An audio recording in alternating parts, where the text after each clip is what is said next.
Bonjour à tous. Nous sommes dans le chapitre Variation et extrémum. On a déjà étudié la croissance, la décroissance, la monotonie d'une fonction définie sur un intervalle et on a étudié aussi comment dresser un tableau de variation et comment utiliser un tableau de variation. Dans cette vidéo, nous allons étudier les fonctions affines et notamment la variation d'une fonction affine et surtout le coefficient directeur. Interprétation du coefficient directeur comme taux d'accroissement, variation selon son signe. Nous allons voir dans cette vidéo que la variation d'une fonction affine dépend du signe de son coefficient directeur. Pour démarrer ce cours, je te propose une activité ici. Si tu ne l'as pas encore fait, tu fais une pause, tu fais cette activité et ensuite tu regardes la suite de la vidéo. Pour les autres chapitres qu'on a déjà vus, si tu ne les as pas encore vus, je te conseille d'aller les voir avant de regarder celle-ci. Il te suffit de cliquer sur le lien qui s'affiche en haut à droite. Voici donc l'activité. Cette activité va nous permettre d'introduire ce cours, mais aussi de comprendre et de démontrer cette propriété qui découle du fait que une fonction affine, la variation d'une fonction affine dépend du signe de son coefficient directeur. Sens de variation des fonctions affines. Question 1, petit a. Ouvrir un logiciel de géométrie dynamique. Petit b, créer un curseur pour un nombre A, un curseur pour un nombre B. Dans la base de saisie, écrire, dans la barre de saisie, écrire f de x égale A fois x plus B. Faire varier les valeurs de A et de B, puis compléter les trois affirmations ici qui sont proposées.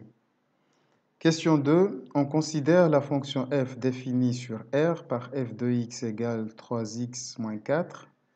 Petit a, x1 et x2 sont deux nombres réels tels que x1 inférieur ou égal à x2.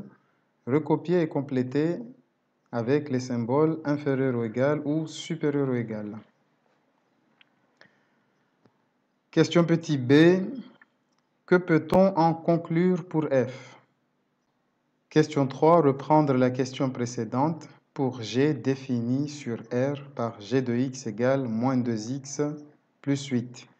Et enfin, pour finir, question 4, soit a et b deux réels et h la fonction définie sur R par h de x égale à x plus b. Petit a, démontrer que si a est strictement positif, alors h est croissante sur R. Démontrer si A est strictement négative, alors H est décroissante sur R. Si tu n'as pas encore fait cette activité, fais-le avant de regarder la suite de ce cours.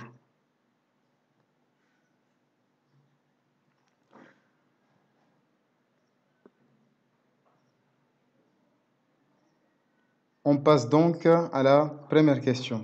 Ouvrir un logiciel de géométrie dynamique, on peut utiliser GeoGebra. Donc, tu ouvres GeoGebra.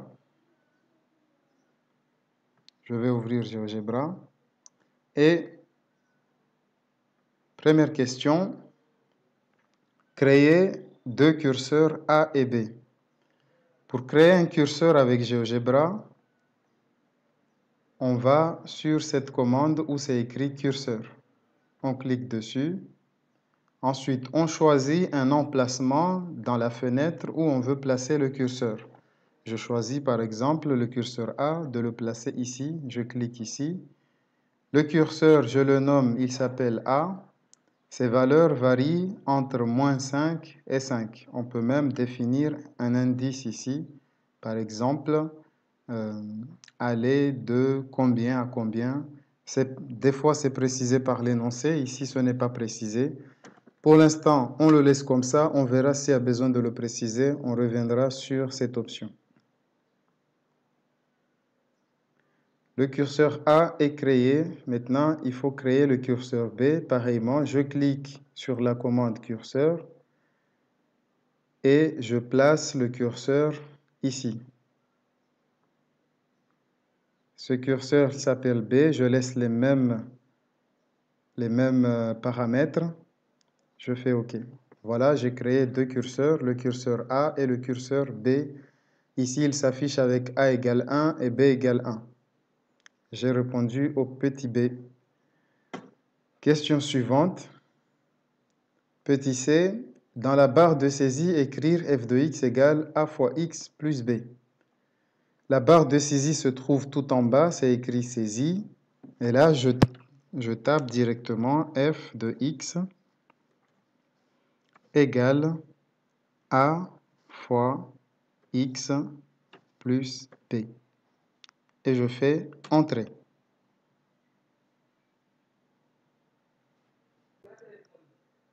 On voit bien ici que notre fonction f de x prend ici pour coefficient directeur a égale 1 et ordonnée à l'origine b égale 1. Si je fais bouger le curseur, et d'ailleurs c'est ce qui est demandé par la question petit d, faire varier les valeurs a et b, puis compléter ici, qu'est-ce qui se passe, dans quelles circonstances f est croissante, dans quelles circonstances f est décroissante. Donc, on va faire varier, par exemple, le a.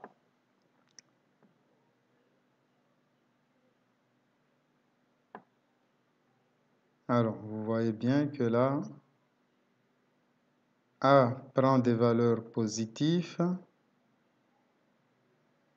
A prend des valeurs positives entre 0 et 5. La fonction, la droite, elle est croissante. On voit bien qu'on a une droite qui monte à chaque fois ici. Lorsque a prend des valeurs négatives, la courbe, la droite, elle est décroissante. Je vais refaire la manipulation. Là, on a une valeur de a qui est négative.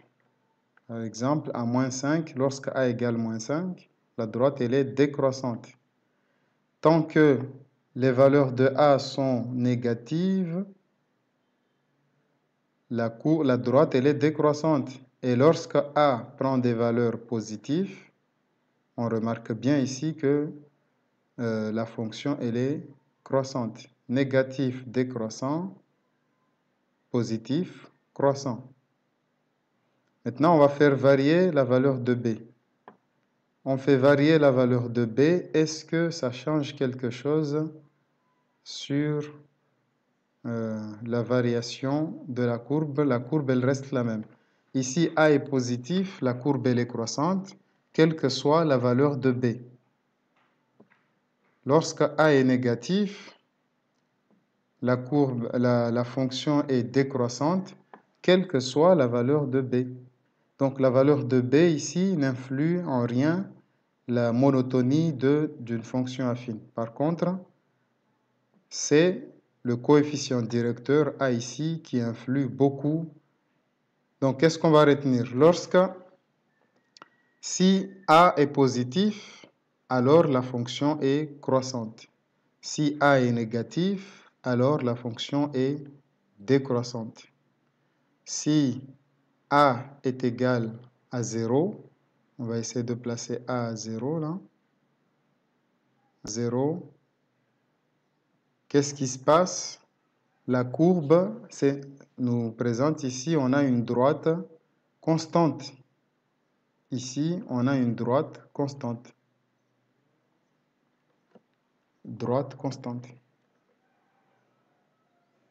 La valeur de a est nulle, a égale 0, f de x égale 0 plus 1,7, c'est égal à 1,7, c'est constant. Quelle que soit la valeur de x, la fonction, elle est constante. Donc, on va retenir que lorsque a est positif, la fonction est croissante. Lorsque a est négatif, c'est décroissant. Et lorsque a égale 0, c'est constant. Pour répondre aux trois questions ici, donc tu prends note. Si a strictement positif, alors f est croissante sur R. Si A strictement négatif, alors f est décroissante sur R. Si A égale 0, alors f est constante. Voilà ce qu'il faut retenir pour cette première partie. On va maintenant passer à la deuxième partie et on va faire ça au tableau. On passe maintenant au tableau pour la suite de cette activité. On a vu dans la question 1, petit a, on a utilisé GeoGebra, petit b aussi et petit c. Et petit d, il y a ces trois propositions à compléter. Donc, si a, le coefficient directeur a est strictement positif, a est supérieur à 0, alors la fonction f est croissante sur R. On l'a vu avec GeoGebra. On a vu aussi que lorsque la valeur de a est strictement négative, alors la fonction est décroissante sur R. Ensuite, on a vu aussi, lorsque a est égal à 0, lorsque a est nul, alors f est constante.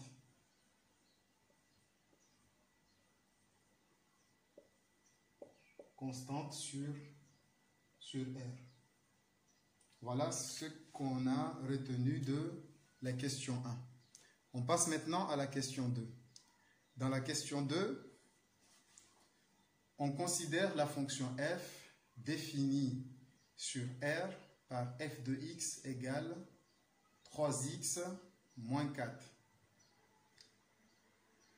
Petit a, x1 et x2 sont deux nombres réels, tels que x1 inférieur ou égal à x2. Recopier et compléter avec les symboles inférieur ou égal ou supérieur ou égal. On va comparer d'une part les valeurs x1 et x2 et ensuite on va voir lorsqu'on ajoute 3x1 et 3x2, comment est-ce qu'on peut les comparer, et ensuite 3x1 moins 4 et 3x2 moins 4, comment on les compare. À partir de là, on pourra déduire sur les images de x1 et x2 par la fonction f. Question 2, on a la fonction f de x égale 3x moins 4. x1, on a dit que c'est inférieur ou égal à x2. Ça, c'est l'énoncé qui nous le dit. L'énoncé nous dit on choisit deux nombres x1 et x2 tels que x1 inférieur ou égal à x2. Donc,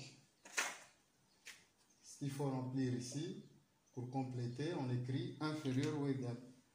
Ensuite, il faut comparer ceci est même équivalent. Lorsque je multiplie par 3 de chaque côté de cette inégalité. Je multiplie par 3, donc ça me donne 3x1 et l'inégalité ne change pas car j'ai multiplié par un nombre positif. Donc c'est inférieur à 3x2. Ça reste équivalent aussi lorsque j'ajoute moins 4. Dans une inégalité, on peut multiplier ou diviser, ajouter ou retrancher par le même nombre à chaque membre de l'inégalité. En faisant attention, lorsqu'on multiplie ou on divise par un nombre négatif, à changer le sens du signe de l'inégalité. Ici, tout va bien, on a multiplié par un nombre positif. Maintenant, on ajoute moins 4, ça ne change rien non plus. Donc, c'est 3x1 moins 4 inférieur ou égal à 3x2 moins 4. 3x1 moins 4, d'après la définition de la fonction, on voit ici que 3f de x égale 3x moins 4. Et là, on a 3x1 moins 4. Donc, on a f de x1 ici. Ce qui est équivalent à écrire f de x1 inférieur ou égal à f de x2. Voilà, on a répondu à la question de petit a. x1 inférieur ou égal à x2, c'est équivalent à 3x1 inférieur ou égal à 3x2, équivalent à lorsqu'on ajoute moins 4, et ceci représente les fonctions f de x1 et f de x2. Question petit b, que peut-on en conclure pour f?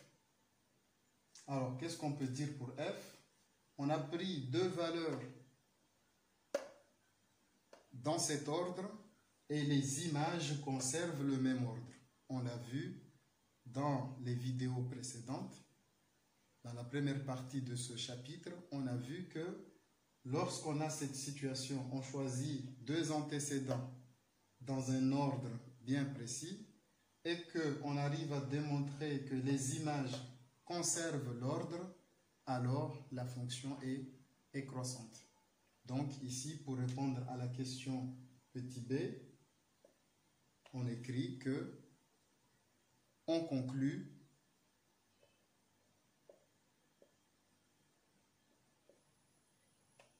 que la fonction f est croissante.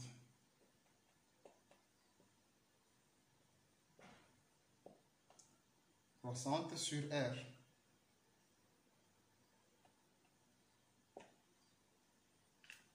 Et on a répondu à la question petit b. Question petit c. Reprendre la question précédente pour la fonction g définie sur R par g de x égale moins 2x plus 8. Donc, maintenant, on reprend la même question. On est à la question 3 ici. À la question 3, la seule chose qui change, la fonction, c'est la fonction g. Son expression, c'est moins 2x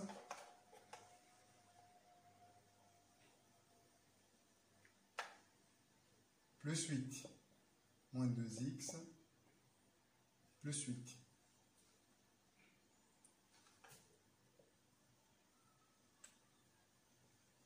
On veut comparer x1 et x2. Ensuite, on va comparer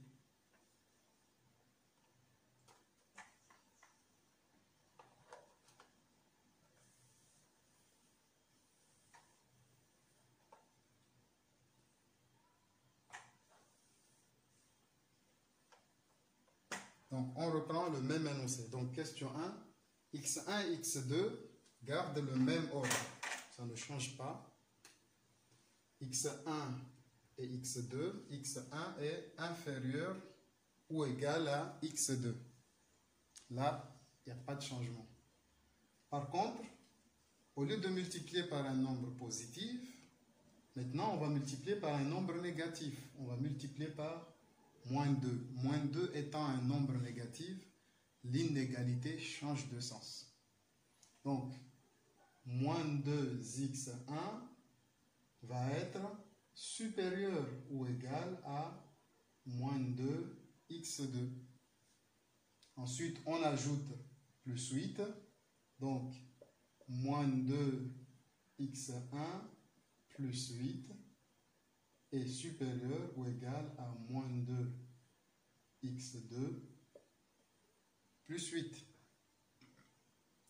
Si on regarde bien, moins 2x1 plus 8, c'est g de x1, qui est donc supérieur ou égal à g de x2. Qu'est-ce qu'on conclut? On a pris deux antécédents dans cet ordre et les images, l'ordre change au niveau des images. Donc, et ceci, on l'a vu dans la vidéo précédente que je te conseille de regarder si tu n'as pas vu, que lorsqu'on a cette situation, deux antécédents dans un sens, dans un ordre, et que les images changent d'ordre, alors la fonction est décroissante. Donc, on conclut que la fonction g est décroissante sur R. On a fini la troisième question. On passe maintenant à la quatrième question.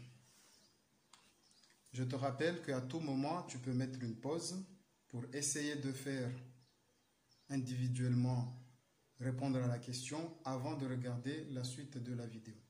On passe à la quatrième question. Soit A et B, deux réels, et H, la fonction définie sur R par h de x égale ax plus b. Petit a, démontrer que si A est strictement positif, alors H est croissante sur R. Si A est strictement négatif, alors H est décroissante sur R. On va faire cela au tableau ici. Donc c'est la question 4. On a défini la fonction f de x égale ax plus b pour tout x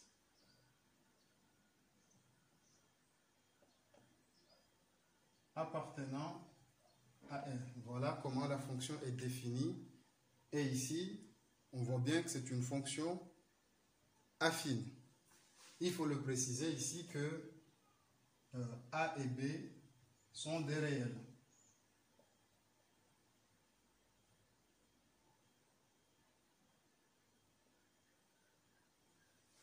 Sont des valeurs réelles. A et B sont deux valeurs réelles. On suppose maintenant que A est strictement négatif. Dans le petit a, on suppose la valeur a est strictement positive. On va maintenant choisir deux réels, x1 et x2.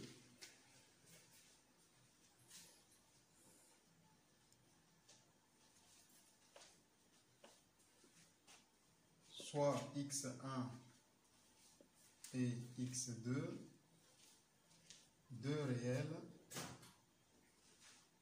tels que x1 soit inférieur ou égal à x2. x1 inférieur ou égal à x2. On sait que A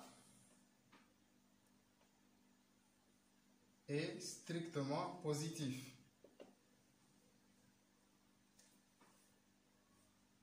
Donc,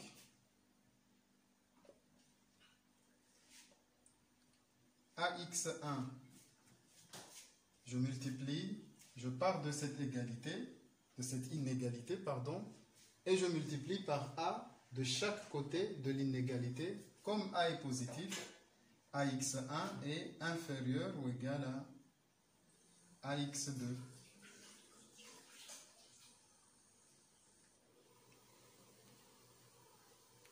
Ceci est équivalent lorsque j'ajoute plus B. C'est équivalent à AX1 plus B. L'ordre ne change pas. C'est A inférieur ou égal à X2 plus B. Cela veut dire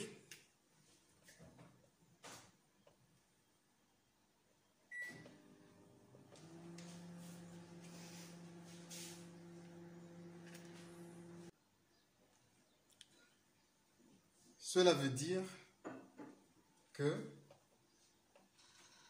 f de x1 est inférieur ou égal à f de x2. On est parti de x1. Je rappelle, on est parti de x1 inférieur ou égal à x2. Et on a démontré que f de x1 est inférieur ou égal à f de x2. Ceci prouve que la fonction f est croissante. Donc,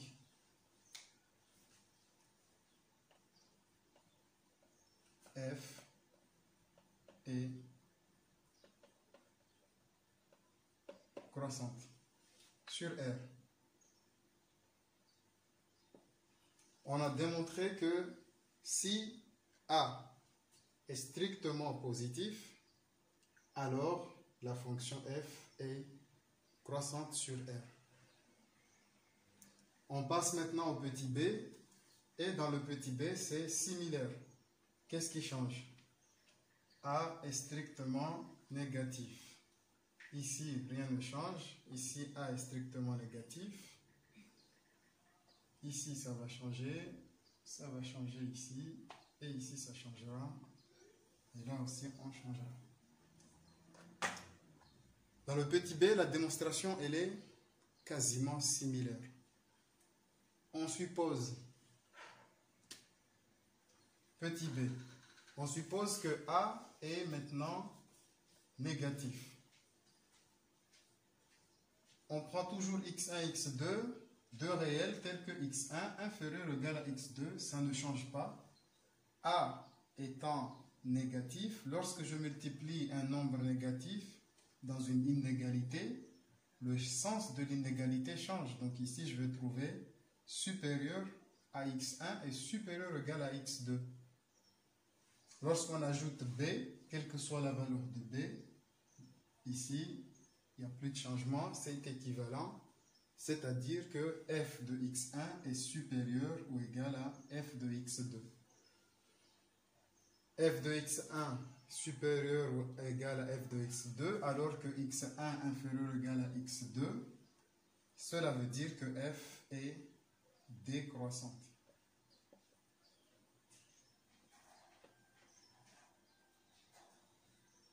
Sur R. CQFD.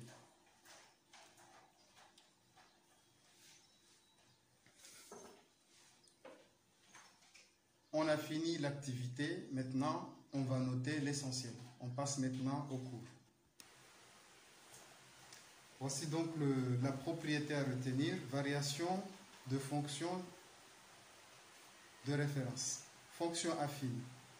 Soit f, une fonction affine définie sur R par f de x égale à x plus b avec a et b, deux réels. Si a est strictement positif, alors f est croissante sur R. Si a est strictement négatif, alors f est décroissante sur R. Si a est égal à 0, alors f est constante sur R. Voici un exemple de l'allure des fonctions en fonction de la valeur de a, le coefficient directeur d'une fonction affine. Donc tu vois bien ici que lorsque a est positif, on a une droite qui monte. Donc la fonction est croissante. Lorsque a est négatif, on a une droite qui descend. Donc la fonction est décroissante. Et lorsque a égale 0, on a une droite qui ne monte pas ni ne descend pas. C'est une droite constante, donc la fonction est constante. Un petit exemple, si on considère la fonction ici à x, on associe 4x moins 3. Cette fonction est-elle croissante, décroissante ou constante? Tout simplement, cette fonction est croissante sur R, car 4 est strictement positif. On s'intéresse au coefficient directeur ici. Le coefficient de x, puisqu'il est positif, on en déduit directement que la fonction affine est croissante sur R. Un deuxième petit exemple, si je prends la fonction x à x, on associe moins 2x plus 8, cette fonction est décroissante.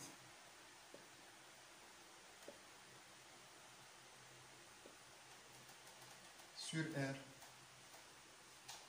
car moins 2 est strictement négatif et moins 2 c'est son coefficient directeur. Donc, on va noter quelques petites remarques ici. Première remarque, si A est strictement positif, A est supérieur strictement à 0, F est représenté par une droite avec une pente positive. Si A est strictement négatif, F est représenté par une droite avec une pente négative. La démonstration de cette propriété est sur la question 4 de l'activité que nous venons de faire. Donc, voilà, je te laisse le faire. Pour finir, voici quelques exercices. Pour bien t'entraîner, tu fais ces exercices et tu me les rends avant lundi prochain. Exercice à rendre avant lundi prochain. Exercice 12. Associer à chaque courbe son tableau de variation. Question exercice 74. Déterminer le sens de variation de chacune des fonctions affines définies ci-dessus. On a petit a, f1 de x est égal à moins 3x plus 10. Petit b, f2 de x est égal à x sur 2 moins 4. Petit c, f3 de x est égal à moins 3 plus 2x. f4 de x est égal à moins 2 septièmes de x plus 3 cinquièmes. Et l'exercice 75, c'est un exercice bonus. Si tu le fais, je te mettrai des points. Donc, s'il y a beaucoup de gens qui le font, je mettrai la correction en vidéo. Donc, je te souhaite bonne chance et beaucoup de courage. Et je te dis à bientôt sur Math Shimaori.